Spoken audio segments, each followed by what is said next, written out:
ఎన్నికల వేళ ఎత్తులు పొత్తులు ప్రధాన పాత్ర పోషిస్తున్నాయి. మనతో మాట్లాడడానికి జాతీయ ప్రధాన కార్యదర్శి నారాయణ ఉన్నారు. సార్ చెప్పండి, దేశ రాజకీయాల్లో ఎవరితో పొత్తు ఉండబోతుంది వామపక్షాలు? మేము సిపిఐ జాతీయ పార్టీ జాతీయ స్థాయిలో మోడీకి వ్యతిరేకంగా ఒక ఇండియా కూటమిని ఏర్పాటు చేసుకున్నాం. దానిలో భాగస్వాములు ఉన్నాం. కాబట్టి దేశం మొత్తం బీజేపీకి వ్యతిరేకించేటువంటి శక్తులతో రాజకీయ పార్టీలతో మేము సఖ్యత పెట్టుకుంటాం. అదే క్రమంలో మన తెలంగాణ జరిగినటువంటి ఎన్నికలు కూడా కాంగ్రెస్ పార్టీతో అవగాహన పెట్టుకున్నాం కాబట్టి ఇద్దరు బాగుపడ్డాం. మాకు ఒక సీట్ వచ్చింది, వాళ్ళ గవర్నమెంట్ వచ్చింది. అట్లా ఆంధ్రప్రదేశ్లో కూడా రేపు బీజేపీకి వ్యతిరేకించే వాళ్ళు ఎవరు ఉంటే వాళ్ళతో మీకు సఖ్యత పెట్టి సిద్ధంగా ఉన్నాం. అయితే ఆంధ్రప్రదేశ్లో ప్రత్యేక పరిస్థితి ఏంటంటే ఇద్దరు విష కవుగుల కోసం పరిగెడుతున్నారు, ఇద్దరు ధృతరాష్ట్ర కవుగులు పరిగెడుతూ ఉన్నారు. ఎందుకు పరిగెడుతున్నారంటే ఎవరి ఇబ్బందులు వాళ్ళకు ఉన్నాయి. గురుగంధ సామెతలాగా జగన్మోహన్ రెడ్డికి ఆయనకున్న కేసులు ఆ గొడవ ఉంది కాబట్టి సుదీర్ఘకాలం 10 ఏళ్ళగా కూడా బెయిల్ మీద ఉన్నారంటే అది మోడీ దయాదర్శనపై కొట్టుగానే కాదు. కాబట్టి ఆయన కట్టుమనిసి అయిపోయాడు. ఇప్పుడు చంద్రబాబు నాయుడు కూడా ఇప్పుడు అదే ప్రకారం భయపడిపోయి నన్ను కూడా జైల్లో పెడతానని చెప్పేసి ఆయన కూడా మళ్ళీ బీజేపీ పోవడానికి ప్రయత్నిస్తున్నాడు. అంటే ధృతరాష్ట్ర కవులకి ఇద్దరు పోటీ పడుతున్నారు. నేను చెప్పేది ఏంటంటే అంత భయపడి ఎన్నాళ్ళు కాపురం చేస్తారా?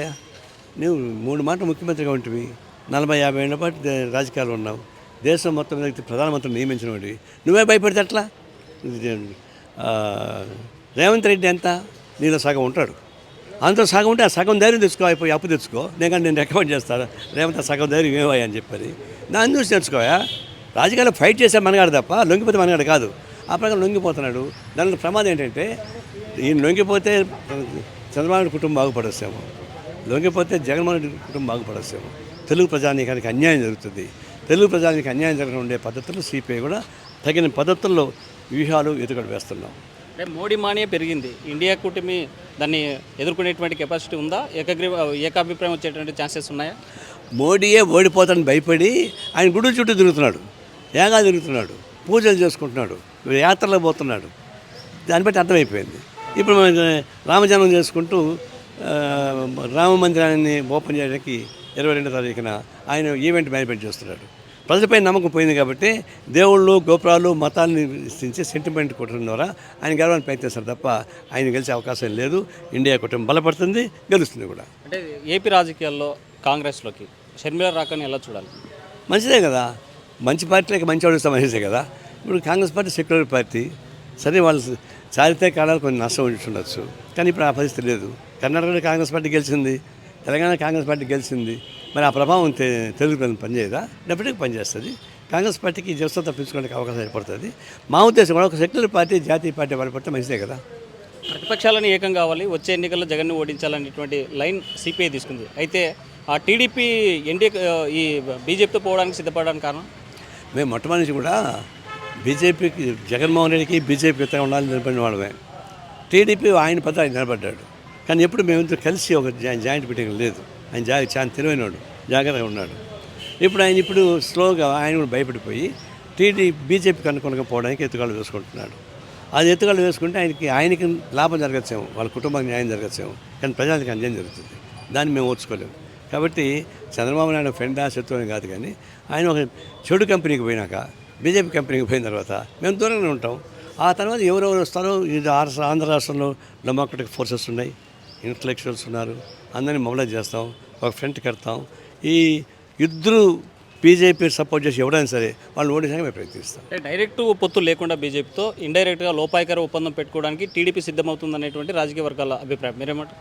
లోపాయికారి కుదరదు. ఇప్పుడు అందులో మీడియా పవర్ఫుల్ ఇప్పుడు భారతదేశంలో ఏం లాభం లేదు, అన్నీ బహిరంగ అవుతుంది తప్ప ఇండైరెక్ట్ కాదు. కాబట్టి ఒకటి ఏం చేసినా ఎలక్ట్రల్ అండర్స్టాండింగ్కి బీజేపీతో పోకుండా పోతే ఒక పద్ధతి, ఎలక్ట్రల్ అండర్స్టాండింగ్ బీజేపీతో పోతే ఇంకొక పద్ధతి.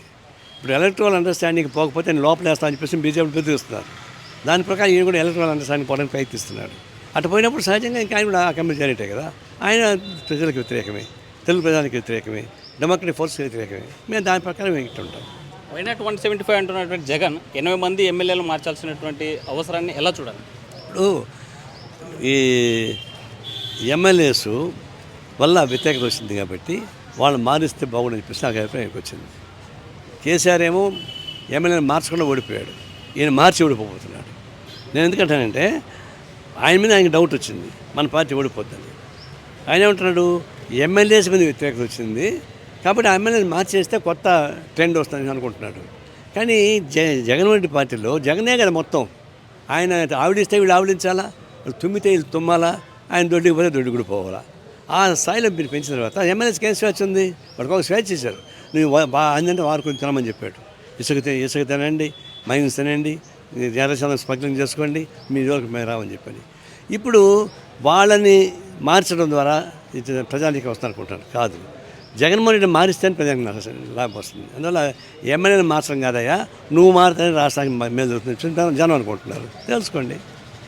ఫైనల్గా రాబోయేటువంటి ఈ ఎన్నికల్లో ఈ రాష్ట్ర ప్రజలకు మీరు ఏం పిలిపినారు?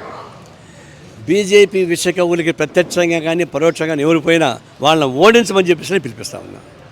వామపక్షాలు ఒకటే కోరుతున్నాయి, బీజేపీ ఇతర పక్షాలతో కలిసి పనిచేయడానికి సిద్ధంగాను, ఆ రకంగా వచ్చేటువంటి పార్టీలతో రాబోయేటువంటి ఎన్నికల్లో పోటీకి సిద్ధమవుతున్నాం. అయితే ప్రజలు మాత్రం బీజేపీ విష కౌగిల్లో ఉన్నటువంటి పార్టీలకు మాత్రం దూరం పెట్టండి అని పిలుపునిస్తున్నారు నారాయణ. వేడజల్లి చంద్రశేఖర్తో హుస్సేన్, RTV, కర్నూలు. మరిన్ని వీడియోస్ కోసం ఛానల్ ని సబ్స్క్రైబ్ చేయండి. లేటెస్ట్ అప్డేట్స్ కోసం వాట్సాప్ ఛానల్ ని ఫాలో చేయండి. అండ్ లింక్ డిస్క్రిప్షన్ లో ఉంది.